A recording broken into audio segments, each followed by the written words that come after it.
Hello everyone. Class 10 political science chapter power sharing. इस chapter के पिछले वीडियो में हम लोगों ने समझा था पावर शेयरिंग क्या होता है, पावर शेयरिंग कितने तरह के होते हैं और पावर शेयरिंग की ज़रूरत क्यों है। इस वीडियो में हम लोग बेल्जियम और श्रीलंका दो देशों के बारे में जानेंगे और उनसे पावर शेयरिंग को और अच्छी तरीके से समझने की कोशिश करेंगे। उससे पहले हम लोग आगे आने वाले दोनों एग्जाम्पल्स में कुछ इम्पॉर्टेंट टर्म्स हैं, हम पहले उसके बारे में समझ लेते हैं। तो शुरू करते हैं। इम्पॉर्टेंट टर्म्स, पहला टर्म है एथनिक। एथनिक क्या होता है? A social division based on shared culture. People belonging to the same ethnic group believe in their common descent because of similarities of physical type और of culture of both. They did not always have the same religion or nationality। Ethnic का basically मतलब एक इस तरीके से समझते हैं। Suppose Delhi या मुंबई में सपोज हम रहने जाते हैं और वहाँ पर सभी लोग चूँकि अनजान होते हैं, लेकिन अचानक से वहाँ पर हमें बिहार का कोई बंदा मिल जाता है, बिहार का हमें कोई इंसान मिल जाता है, तो अचानक से महसूस ये होगा, हमें उससे अपनापन होने लगता है। ऐसा लगता है कि वो बिल्कुल एक अपना आदमी है, अपने नज़दीक का आदमी है, क्योंकि हम भी बिहार के और वो सामने वाला आदमी भी बिहार का है। वहाँ पर हमें इससे मायने नहीं रखता कि वो किस रिलीजन से बिलोंग करता है या किस कम्युनिटी से बिलोंग करता है, हमें उससे मायने नहीं रहता। बस हमें इतना मतलब होता है कि हाँ वो बंदा भी बिहार का है, और उसी से हमें एक अपनेपन की भावना, एक सिमिलैरिटी की भावना वहाँ पर जो जागृत होनी शुरू हो जाती है। इसी चीज़ को एथनिक कहा जाता है। अगर हम इसे ब्रॉडर वे में लें तो सपोज हम विदेशों में जाते हैं, हम इंडिया के बाहर जाते हैं और वहाँ पे जैसे ही हमें कोई इंडियन मिलता है तो फिर हमें ये नहीं देखते कि वो किस कम्युनिटी से है, किस रिलीजन से है, किस राज्य से है, किस स्टेट से है, हमें इन बातों से कोई फ़र्क नहीं पड़ता। बस हमें ये लगता है कि हाँ ये इंडियन है, ये भारतीय है, ये एक अपना आदमी है, और वहाँ पर एक अपनेपन की भावना जागनी शुरू हो जाती है। इसी भावना को एथनिक कहा गया। A social division based on shared culture, एक सामाजिक विभाजन जो कि अलग अलग तरह की संस्कृति होने की वजह से खुद ब खुद बन जाती है। People belonging to the same ethnic group believe in their common descent because of similarities of physical type और ऑफ कल्चर और ऑफ बोथ। लोग जो सेम एथनिक ग्रुप के होते हैं, यानी कि जो एक ही समूह के होते हैं, वे अपने में उनमें एक अपनापन की भावना खुद ब खुद आ जाती है, क्योंकि वो या तो शारीरिक ढांचे से एक समान होते हैं या अपनी संस्कृति से एक समान होते हैं, या दोनों वजह है। They did not always have the same religion और nationality, और कोई ज़रूरी नहीं कि उनका धर्म एक हो या उनकी जो राष्ट्रीयता हो वो एक हो, बल्कि मायने ये रखती है कि ये बिल्कुल हमारे ही तरह दिखता है, इसकी संस्कृति भी बिल्कुल हमारे संस्कृति की तरह है। इन चीज़ों से उनके अंदर एक अपनेपन की भावना जागृत होने लगती है, उसे ही एथनिक कहा जाता है। अगला टर्म है इसमें मेजॉरिटेरियनिज्म। मेजॉरिटेरियनिज्म का मतलब a belief that the majority community should be able to rule a country in which ever way it wants by disregarding the wishes and needs of the minority. Majoritarianism एक ऐसा विश्वास है जहाँ पर जो majority community है, majority community का मतलब, इसका एग्जाम्पल हम लोग श्रीलंका में देखेंगे, जहाँ पर सिन्हाल स्पीकर्स यानी सिन्हाल भाषा और तमिल भाषा, यहाँ दो भाषा चलती है श्रीलंका में, जिसमें सिन्हाल बोलने वाले लोग ज़्यादा हैं। तो वहाँ पर हम एक ऐसी सरकार पाएंगे जो सिन्हाल बोलने वाले लोगों ने अपनी ज़्यादा पॉपुलेशन होने की वजह से उन्होंने अपनी खुद की सरकार बना रखी है, उसे ही हम लोग मेजॉरिटेरियनिज्म कहते हैं। तो एक ऐसा मत, एक ऐसा विश्वास जहाँ पर जो मेजॉरिटी कम्युनिटी है, यानी कि जिस समूह का पॉपुलेशन ज़्यादा है, जो समूह मेजॉरिटी में है, should be able to rule a country, वही देश को चला सकता है, वही देश को चलाने के लायक है, in which ever way it wants, चाहे किसी भी तरह से वो चलाना चाहे, by disregarding the wishes and needs of the minority, और वो चाहे तो जो अल्पसंख्यक हैं यानी कि जिनकी संख्या कम है वो उनकी ज़रूरतों को और उनकी इच्छाओं का अनादर भी कर सकता है। यानी एक बहुसंख्यक दल की सरकार होगी जो अल्पसंख्यकों के ज़रूरतों और उनकी इच्छाओं के विरुद्ध भी अपनी सरकार चला सकता है, देश चला सकता है, चाहे जैसे वो चाहे। तीसरा है सिविल वॉर। सिविल वॉर क्या होता है? ए violent conflict between opposing groups with in a country that becomes so intense that it appears like a war. यानी एक ऐसा विध्वंसक कन्फ्लिक्ट, एक ऐसा खून खराबा वाला टकराव जो कि दो अलग अलग समूह के बीच में होता है एक देश के अंदर ही, जो इतनी बड़ी मात्रा में, जो इतना इंटेंस हो जाता है, जो लगता है कि एक युद्ध हो रहा हो। जैसे सीमा पर युद्ध होता है दो अलग अलग देशों के बीच, काफ़ी खून खराबा वाला होता है, काफ़ी वायलेंट होता है। सिविल वॉर भी एक ऐसा ही वॉर है, लेकिन अंतर इतना है कि यहाँ पर सरहद पार के दुश्मन से लड़ाई नहीं होती है, बल्कि एक देश के अंदर ही दो अलग अलग समूहों के बीच में लड़ाई होती है। उसे ही सिविल वॉर कहा जाता है, जो कि इतना इंटेंस, इतना ही वो भयानक हो जाता है कि ऐसा लगता है कि एक युद्ध छिड़ गया हो, क्योंकि काफ़ी वो वायलेंट हो जाता है, यानी हिंसात्मक हो जाता है। प्रूडेंशियल के बारे में हम लोगों ने पहले देखा है। A decision based on the careful calculation of gains और लॉसेज, कि एक ऐसा डिसीजन, एक ऐसा निर्णय जो घाटे और फायदे को मद्देनजर रखते हुए लिया जाता है। Community government, a type of government which is elected by people belonging to one language community is called community government. इसका एग्जाम्पल हम लोग बेल्जियम के संदर्भ में देखेंगे कि एक ऐसी सरकार जो कि एक जैसी भाषाएं बोलने वाले लोगों के द्वारा चुनी जाती है, उसे कम्युनिटी गवर्नमेंट कहा जाता है। जैसे और हम बेल्जियम में जाएंगे तो वहाँ पर डच बोलने वाले लोग भी मिलेंगे, फ्रेंच बोलने वाले लोग भी मिलेंगे। तो डच बोलने वाले लोगों ने एक अपनी अलग सरकार बना रखी है, फ्रेंच बोलने वाले लोगों ने अपनी एक अलग सरकार बना रखी है। यानी कि एक जैसी बोली जाने वाली भाषा के आधार पर सरकारें जब बनती हैं तो उसे कम्युनिटी गवर्नमेंट कहा जाता है। अगला है checks and balances. Checks and balances के बारे में हम लोगों ने पहले पढ़ा है। In this system each organ of the government checks the others which results in a balance of power among various institutions. जैसा कि हम लोगों ने देखा है कि हमारे देश में सरकार के 3 ऑर्गन हैं, लेजिस्लेटिव, एग्जीक्यूटिव एंड जुडिशियरी। और हमने ये देखा कि तीनों भले ही एक दूसरे से इंडिपेंडेंट हैं, लेकिन बावजूद इसके तीनों एक दूसरे के काम पर अपनी निगरानी रखते हैं और एक दूसरे के काम को चेक भी करते हैं।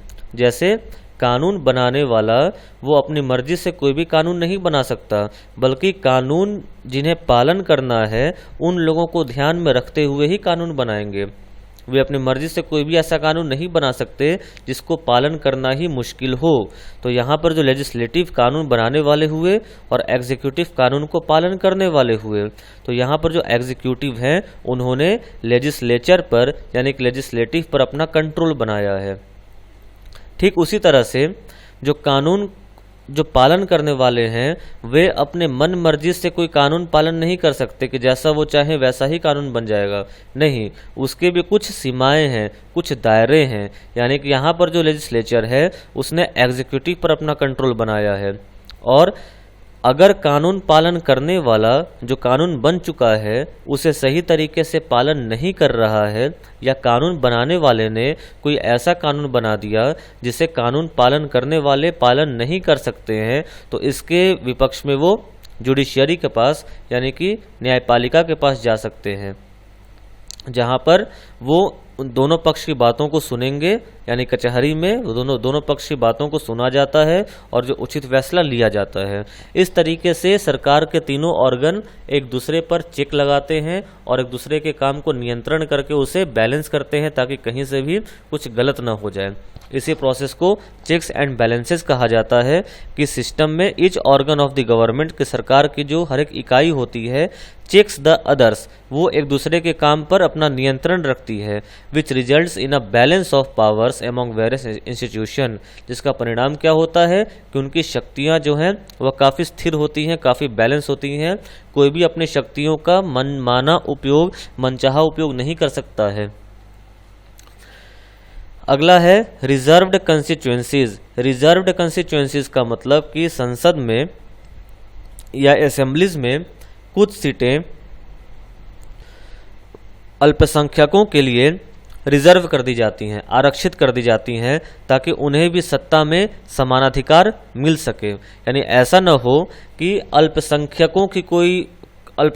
का कोई व्यक्ति संसद में या किसी पार्टी में हो ही ना, जब तक अल्पसंख्यकों का कोई भी जो रिप्रेजेंटेटिव है वो किसी पार्टी में नहीं होगा, किसी दल में नहीं होगा, तब तक वो अपने दल को किस तरीके से रिप्रेजेंट करेगा। इसके लिए उनके सीटों को आरक्षित कर दिया गया है ताकि कोई चाह कर भी उन्हें अपने पार्टी से निकाल न सके। In this the constituencies are reserved in the assemblies and the parliament for minorities in order to give them a fair share in power। यानी कि इस परिस्थिति में जो कंस्टिट्यूएंसीज होती हैं वो रिजर्व्ड होती हैं असेंबलीज में और पार्लियामेंट में, किनके लिए? अल्पसंख्यकों के लिए, ताकि उन्हें भी सत्ता में एक समान अधिकार मिल सके। Coalition government. कोलिएशन गवर्नमेंट का मतलब होता है जब दो या दो से ज़्यादा पार्टी मिलकर सरकार बनाती है। जैसे इस प्रक्रिया को इस तरीके से समझें, हमारे देश में चुनाव होते हैं, तो चुनाव में जब लोकसभा की चुनाव होती है, एग्जाम्पल के तौर पर जब लोकसभा की चुनाव होती है तो सरकार बनाने के लिए संसद में दो तिहाई वोटों से अपनी बहुमत सिद्ध करनी होती है। यानी जैसे फॉर एग्जाम्पल मान लीजिए कि लोकसभा में 550 सीटें हैं, एक उदाहरण के तौर पर लेते हैं कि लोकसभा में सपोज 550 सीटें हैं, तो किसी भी पार्टी को अपनी सरकार बनाने के लिए 2/3 ऑफ 550 यानी कि 550 का 2/3 जो सीट होता है उतने सीट को साबित करना होगा कि इतनी सीट हमारी सरकार ने लाई है, तभी उसकी सरकार बन सकती है। 2/3 का मतलब हम ये समझ लेते हैं कि तकरीबन 340-350 सीट के आसपास में 2/3 सीट होंगी। चलिए हम एक वर्ड 340 ले लेते हैं। 340 सीट किसी सरकार की अगर होती है, किसी पार्टी की अगर होती है तो ही उस पार्टी की सरकार बन सकती है। लेकिन मान लीजिए देश में 5-6 पार्टियां हैं और किसी भी पार्टी की इतनी सीट नहीं हो पाई, यानी 340 सीट तक कोई भी पार्टी नहीं पहुंच पाई, तो उस परिस्थिति में क्या नियम के अनुसार तो सरकार बन नहीं पाएगी। तो वैसी परिस्थिति में क्या होती है कि 2 या 2 से अधिक पार्टीज आपस में समझौता कर लेती हैं, आपस में वो कोलिएट हो जाती हैं, एकजुट हो जाती हैं। सपोज किसी एक पार्टी के पास 160 सीट है, किसी दूसरी पार्टी के पास सपोज 100 सीट है और किसी तीसरी पार्टी के पास भी 100 सीट है। तो वो तीनों पार्टीज जब मिल जाएंगी तो सीटों की संख्या हो जाएगी 360, जो कि 2/3 से ज़्यादा है। तो वो तीनों पार्टी मिलकर एक कोलिएशन गवर्नमेंट बनाती हैं, एक साझा सरकार बनाती हैं और वो अपनी बहुमत सिद्ध करके लोकसभा में अपनी पार्टी की सरकार घोषित कर देती है, अपनी बहुमत को साबित कर देती है। तो उसी को कोलिएशन गवर्नमेंट यानी कि साझा सरकार कहा जाता है।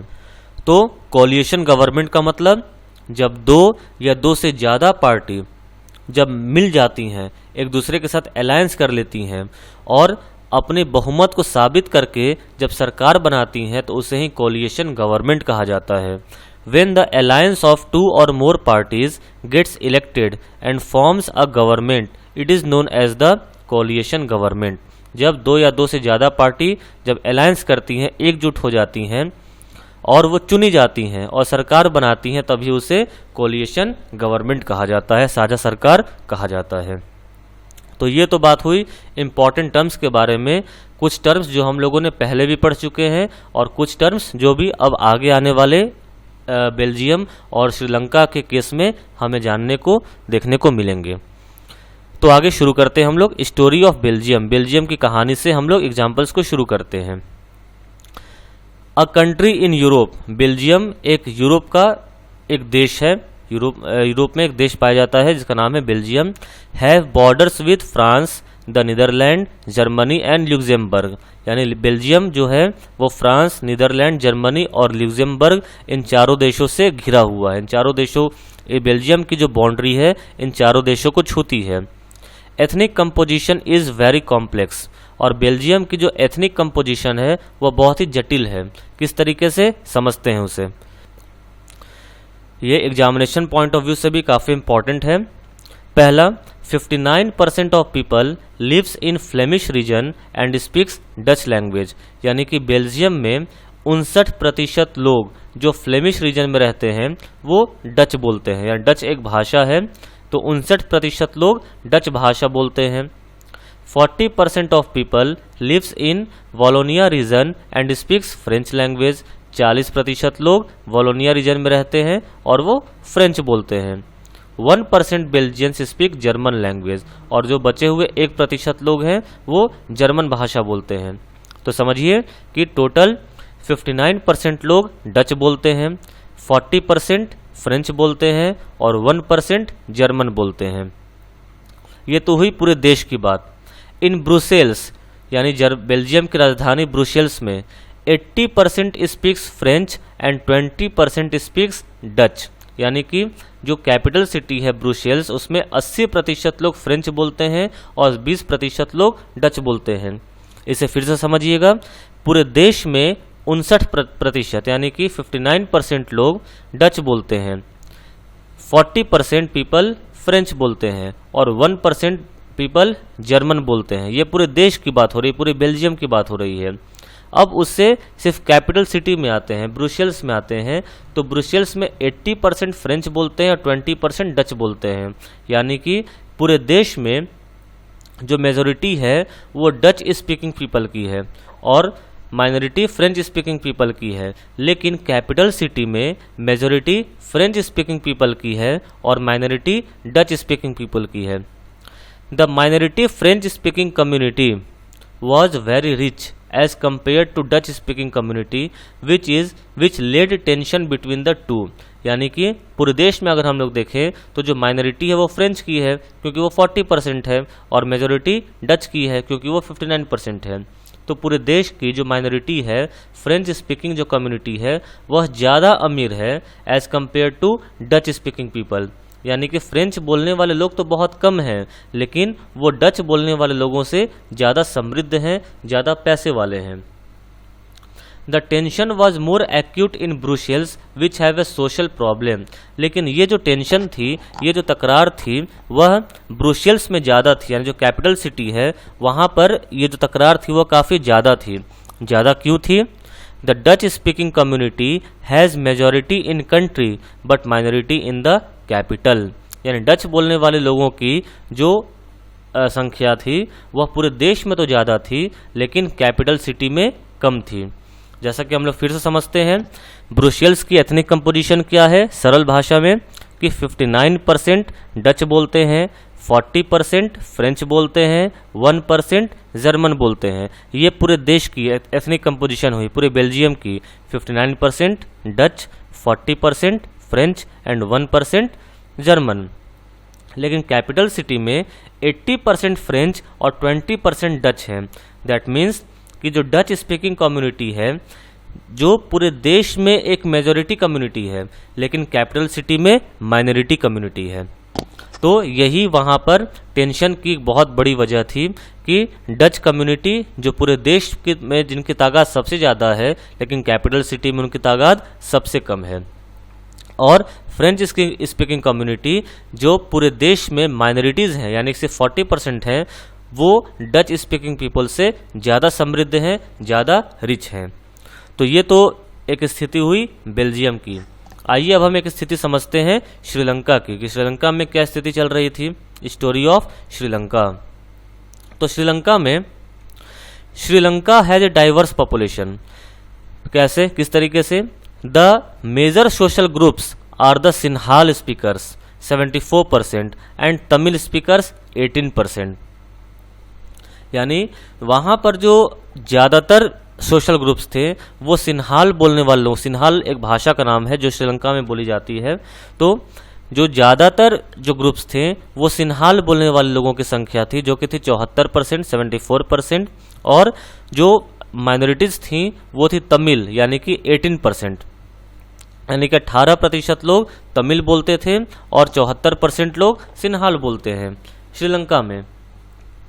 तमिल स्पीकर्स हैव 2 सब ग्रुप्स। अब जो तमिल स्पीकर जो 18% हैं वो भी 2 हिस्सों में बटा हुआ है।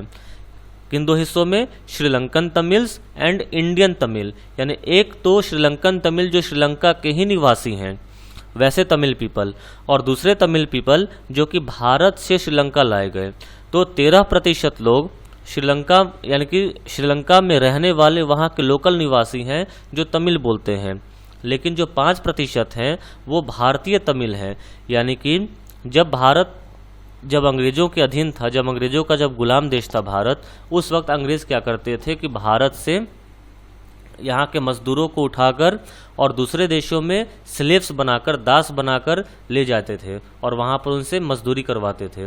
उसी तरीके से जो भारत के जो तमिल रीजन के जो मजदूर थे उनको उठाकर श्रीलंका ले जाया गया, वहाँ पर प्लांटेशन वर्कर के तौर पर काम करने के लिए। तो जब आज़ादी के बाद भी वो वर्कर्स थे, अब चूँकि वहाँ पर वो लंबे समय से रह रहे थे, उनका परिवार वहीं पर बस चुका था, तो वो लोग वापस नहीं आए और श्रीलंका में ही उन लोगों ने रहना शुरू कर दिया। तो उन्हें इंडियन तमिल कहा गया, जिनकी संख्या है 5%। तो श्रीलंका की एथनिक कंपोजिशन क्या है कि वहाँ पर सिन्हाल बोलने वाले लोग 74% हैं और तमिल बोलने वाले 18% हैं। लेकिन तमिल स्पीकर्स भी 2 सब ग्रुप्स में बटे हुए हैं। पहला श्रीलंकन तमिल्स और दूसरे इंडियन तमिल। श्रीलंकन तमिल का मतलब कि वो तमिल पीपल जो श्रीलंका के ही लोकल निवासी हैं, जिनकी संख्या है 13%, यानी कि 13%। लेकिन इंडियन तमिल यानी जो वैसे भारतीय जो प्लांटेशन वर्कर के तौर पर श्रीलंका लाए गए थे जब भारत अंग्रेज़ों के अधीन था उस वक्त, तो उनकी संख्या थी 5%। Most of the Sinhala speaking people are Buddhist. और सिन्हाल बोलने वाले जो ज़्यादातर लोग हैं वो बुद्धिस्ट यानी कि बौद्ध धर्म को मानते हैं। Most of the Tamil speaking people are Hindus और मुस्लिम्स। और लेकिन जो बहुतायत जो तमिल बोलने वाले लोग हैं वो हिंदू हैं या मुस्लिम हैं। अब यहाँ पर आप खुद समझ सकते हैं कि संख्या किन की ज़्यादा है, मेजॉरिटी किन की ज़्यादा है, बुद्धिस्ट की, हिंदूज की या मुस्लिम्स की। तो जो मेजॉरिटी है वो बुद्धिस्ट की है। क्यों? क्योंकि बुद्धिस्ट जो बौद्ध धर्म को मानते हैं वो सिन्हाल भाषा का प्रयोग करते हैं और सिन्हाल बोलने वाले लोगों की संख्या है 74%। दैट मीन्स कि वहाँ पर बुद्धिस्ट की मेजॉरिटेरियनिज्म है, यानी कि जो बुद्धिस्ट हैं वो मेजॉरिटी में हैं। लेकिन बाकी जो कम्युनिटीज़ हैं, हिंदूज़ हैं, मुस्लिम्स हैं, क्रिश्चियंस हैं, वो लोग माइनॉरिटीज़ में हैं। There are about 7% Christians who are both Tamil and Sinhala. और 7% क्रिश्चियन हैं जो कि तमिल और सिन्हाल दोनों कम्युनिटी में बटे हुए हैं। तो यहाँ पर हम लोगों ने देखा बेल्जियम और श्रीलंका के बारे में। एक बार फिर से इसका हम लोग सारांश देख लेते हैं, समरी देख लेते हैं। बेल्जियम में क्या है? बेल्जियम में पूरे देश में देखा जाए तो 59% डच, 40% फ्रेंच एंड 1% जर्मन, ये पूरे देश की कंपोजिशन हुई। जबकि कैपिटल सिटी में 80% फ्रेंच और 20% डच, जो कि टेंशन क्रिएट होने का सबसे बड़ा वजह है। टेंशन क्रिएट होने का बड़ा वजह क्या है? मैक्सिमम सिर्फ 2 वजह ही हैं। पहला वजह ये कि पूरे देश में जो माइनॉरिटी कम्युनिटी है फ्रेंच, वो डच स्पीकिंग पीपल से ज़्यादा रिच हैं, यानी संख्या में कम होने के बावजूद वो ज़्यादा सक्सेसफुल हैं, ज़्यादा समृद्ध हैं। और दूसरा कि डच स्पीकिंग कम्युनिटी जो पूरे देश में तो मेजॉरिटी है लेकिन कैपिटल सिटी में उनकी माइनॉरिटी है, क्योंकि पूरे देश में डच स्पीकिंग पीपल की संख्या है 59% और फ्रेंच की है 40%, लेकिन कैपिटल में फ्रेंच की है 80% और डच की है 20%। तो ये स्थिति हुई बेल्जियम की। श्रीलंका पे आते हैं तो श्रीलंका में 2 सोशल ग्रुप है बेसिकली, सिन्हाल स्पीकर और Tamil speaker.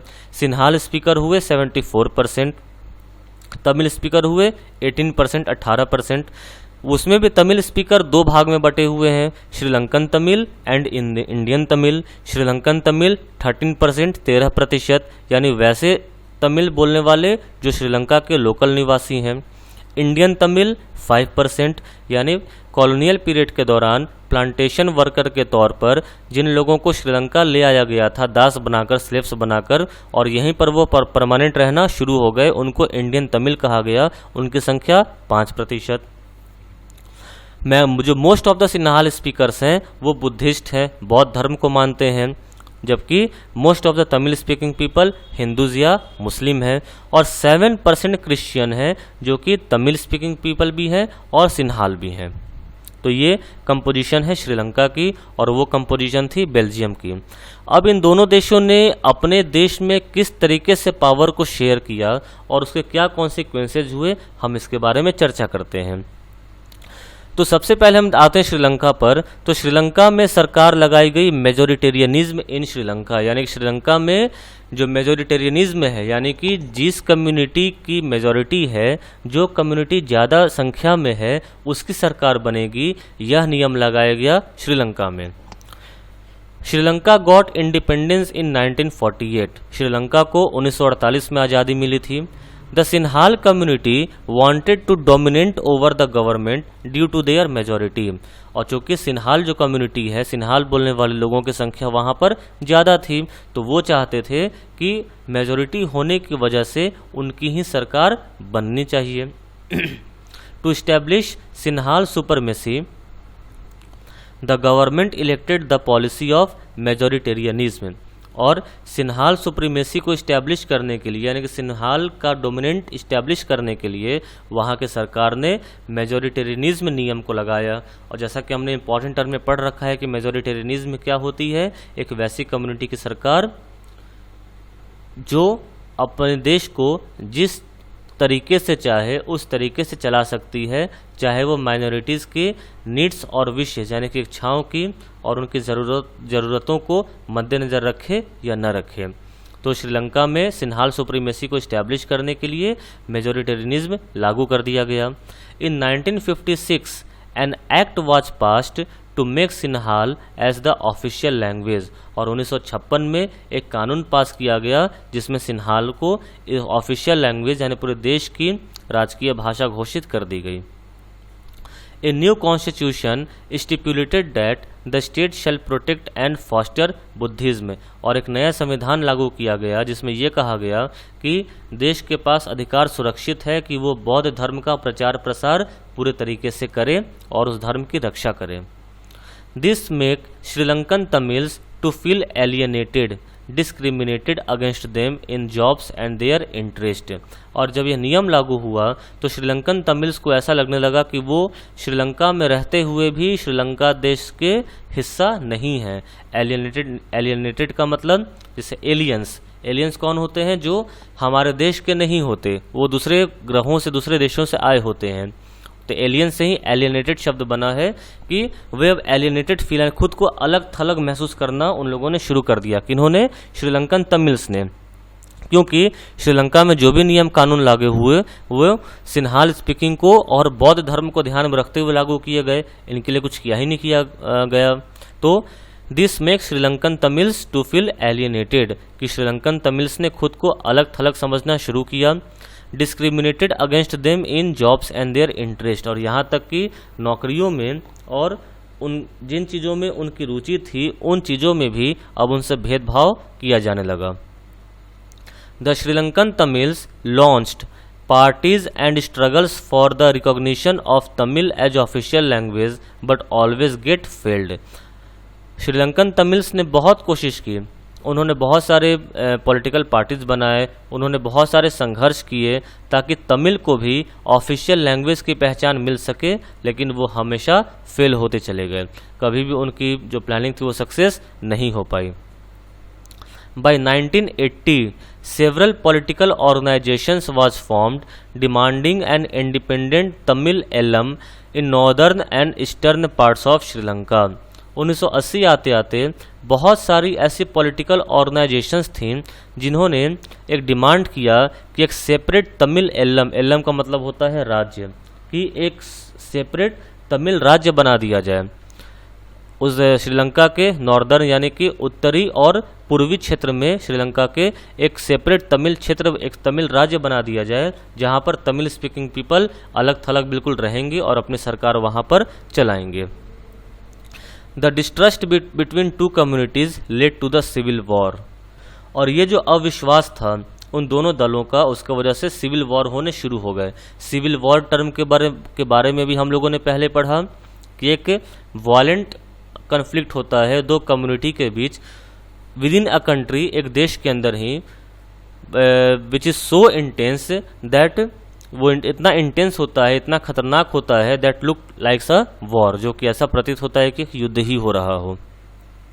The civil war cost a terrible setback to the social, cultural and economic life of the country. और सिविल वॉर होने की वजह से श्रीलंका की सामाजिक, सांस्कृतिक और जो आर्थिक जनजीवन था वह काफ़ी पीछे हो गया और वह देश काफ़ी पिछड़ा हो गया।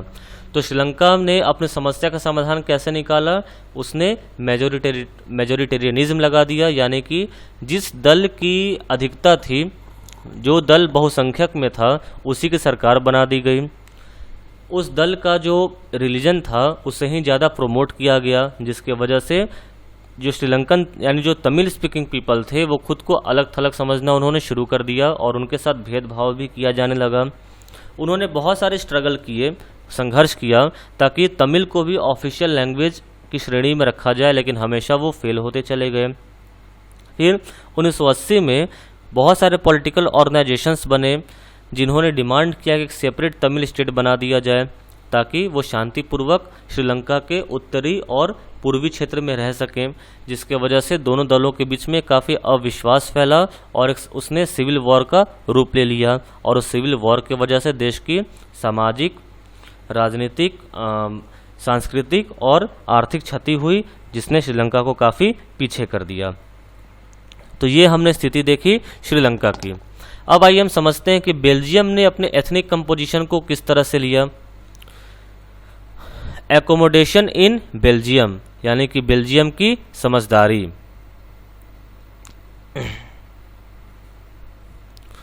एकोमोडेशन इन बेल्जियम, बेल्जियम की समझदारी। बेल्जियम ने किस तरीके से काम किया?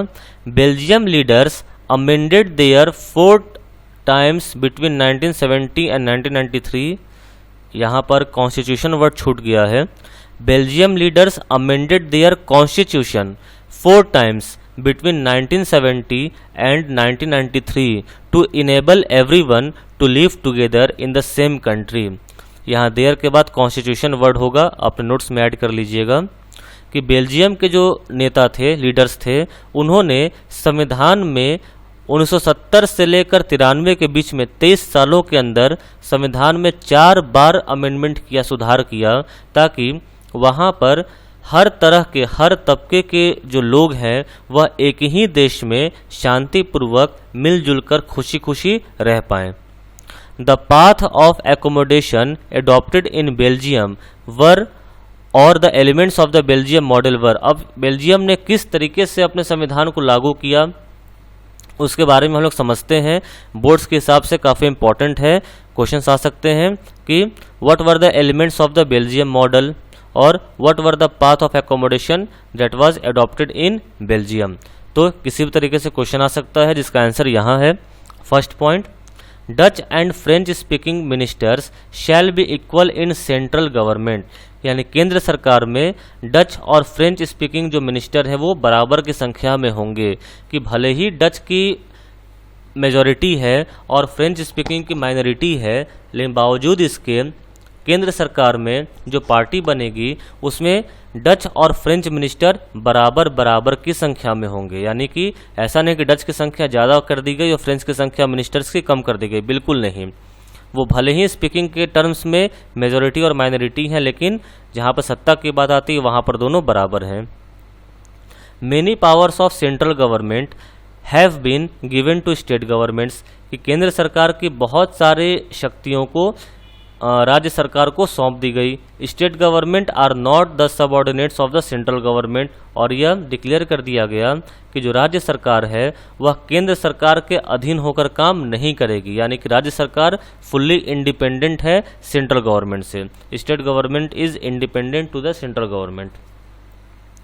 Brussels has a separate government in which both the communities have equal representations, और ब्रुसेल्स में भी एक सेपरेट गवर्नमेंट बना दिया गया, यानी पूरे देश में तो एक सरकार थी ही जो चल रही थी, लेकिन ब्रुसेल्स में भी एक अलग से सरकार बना दी गई जहां पर दोनों कम्युनिटीज के बराबर बराबर मिनिस्टर्स बनाए गए थे, क्योंकि पूरे देश में डच मेजोरिटी में था और फ्रेंच माइनॉरिटी में था, लेकिन ब्रुसेल्स में फ्रेंच मेजोरिटी में था और डच माइनॉरिटी में था। तो कोई तकरार न हो, किसी तरह का भेदभाव न हो, इसलिए पूरे देश में तो एक अलग सरकार बनाई गई, लेकिन ब्रुसेल्स में भी एक अलग से सरकार बना दी गई जहां पर डच और फ्रेंच को मेजोरिटी माइनॉरिटी के तौर पर नहीं बल्कि इक्वल रिप्रेजेंटेशन के आधार पर सरकार वहां पर बना दिया गया। There is a third type of government called community government, which is elected by Dutch, French and German speaking people. The government has power regarding cultural, educational and language related issues. और एक दो तरह की सरकार तो हो गई, central और स्टेट। एक तीसरी तरह की सरकार भी बनाई गई, कम्युनिटी गवर्नमेंट। कम्युनिटी गवर्नमेंट का मतलब, जैसा कि हम लोगों ने पहले भी इम्पोर्टेंट टर्म्स में देखा था कि बेल्जियम में 3 तरह के बोलने वाले लोग हैं, डच, फ्रेंच और जर्मन। तो यहाँ पर 3 भाषाएं बोली जाती हैं, तो तीनों भाषाएं बोले जाने वाले लोगों ने अपने अपने भाषा के आधार पर अपनी सरकार चुन ली, यानी कि डच बोलने वालों की अलग सरकार बनी, फ्रेंच बोलने वालों की अलग सरकार बनी और जर्मन बोलने वालों की अलग सरकार बना दी गई, ताकि एक सेंट्रल गवर्नमेंट तो है ही, स्टेट गवर्नमेंट तो है ही, एक कम्युनिटी गवर्नमेंट भी बना दी गई, जिसमें डच बोलने वालों की अलग सरकार, फ्रेंच वालों की अलग सरकार और जर्मन वालों की अलग सरकार बन गई। और इन सरकार के पास, इस गवर्नमेंट के पास पावर थी कि वो अपने अपने कम्युनिटी के कल्चरल, एजुकेशनल और लैंग्वेज रिलेटेड इश्यूज़ को सॉल्व कर सकें। तो इससे क्या हुआ कि अब डच वाले अपने डच के सरकार के पास जाते थे प्रॉब्लम्स को लेकर, तो किसी तरह के भेदभाव की बात थी ही नहीं, क्योंकि सरकार भी डच का, लोग भी डच के और सरकार में जो मिनिस्टर्स हैं वो भी डच स्पीकिंग पीपल। ठीक वैसे ही फ्रेंच में भी सरकार भी फ्रेंच, मिनिस्टर्स भी फ्रेंच और लोग भी फ्रेंच। वैसे ही जर्मन में भी तो किसी भी तरह का भेदभाव का सवाल ही नहीं उठता था और लोग हंसी खुशी शांति के साथ एक दूसरे के साथ रहना शुरू किए। Brussels was chosen as the headquarters of the European Union, और ब्रुसेल्स को यूरोपियन यूनियन का हेड क्वार्टर चुन लिया गया। तो यहाँ पर हम लोगों ने देखा कि श्रीलंका के एथनिक कंपोजिशन और बेल्जियम के एथनिक कंपोजिशन के बारे में, और किस तरह से दोनों देशों ने अपने अपने कॉम्प्लेक्स एथनिक कंपोजिशन का हल निकाला। श्रीलंका ने मेजोरिटेरियनिज्म की नीति अपनाई, जबकि बेल्जियम ने मेजोरिटेरियनिज्म की नीति नहीं अपनाई, बल्कि उसने हर तबके के लोगों के, हर स्पीकिंग पीपल के लोगों के लिए अलग से सरकार बनाई, सेंट्रल गवर्नमेंट भी अलग बनाया और स्टेट गवर्नमेंट भी अलग बनाया, और ध्यान दिया कि दोनों देशों में मिनिस्टर्स बराबर बराबर की संख्या में रहें। तो श्रीलंका में हमने देखा कि मेजोरिटी गवर्नमेंट बनाने का वजह क्या हुआ, सिविल वॉर हो गया, लेकिन बेल्जियम में वहाँ पर लोग शांति से हंसी खुशी एक दूसरे के साथ रह रहे थे। तो यहाँ पर हम लोगों ने पावर शेयरिंग के बारे में अच्छे तरीके से समझा कि पावर शेयरिंग के 2 अलग अलग रूप के बारे में जाना, और दोनों तरीकों में क्या हो सकता है, क्या उससे कॉन्सिक्वेंसेज हो सकते हैं, इसके बारे में भी हम लोगों ने जाना और समझा। तो ये चैप्टर यहाँ पर ख़त्म होता है। अगर इस चैप्टर को समझने में कोई भी परेशानी हो तो कमेंट सेक्शन में जाकर कमेंट कर सकते हैं, वहाँ पर आपको इसका जवाब मिल जाएगा। Thank you.